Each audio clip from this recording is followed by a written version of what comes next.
তেওঁলোকে দেশখনক ভাল নাপায়, দেশখনৰ সম্পদ লুটিবৰ কাৰণে তেওঁলোক মন্ত্ৰী হৈছে।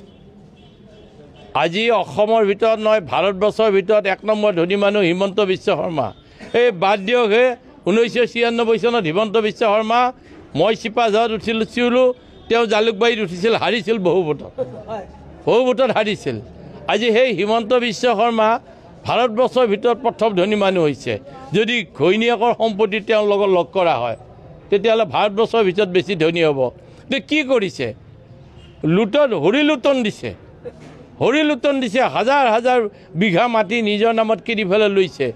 এই মানসিকতাৰ যদি মন্ত্ৰী হয়, চৰত চীনা থাকিবলৈ ঘৰ নাছিল, থাকিবলৈ গাড়ী নাছিল, যাবৰ মুখ্যমন্ত্ৰী হৈ যিদিনাখন তেওঁ ওলাই যায় চিটি বাছত গৈছিল। তেওঁ তৰুণ গগৈ ডাঙৰীয়াৰ 15 বছৰ মুখ্যমন্ত্ৰী হ'ল, প্ৰায় 20 বছৰ MP হৈ দিল্লীত আছিল, থাকিবলৈ নিজা ঘৰ নাই, দিল্লীতো নাই, গুৱাহাটীতো নাই। সেইবিলাক আছিল দেশসেৱক, দেশৰ সেৱা কৰি মুখ্যমন্ত্ৰী হৈছিল তেওঁলোকে।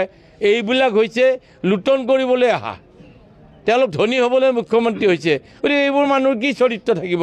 তেওঁলোকৰ চৰিত্ৰৰ বিষয়ে মই কি ক'ম আৰু আপোনালোকক? মই আজি বাতৰি কাগজত দেখিছোঁ অসমৰ হাতী আৰু 20টা আদানীৰ চিৰিয়াখানালৈ পঠাই দিছে। অৰুণাচলৰ হাতীৰ নামত কাটি পেলাই লাইচেঞ্চ কাটি দিছে।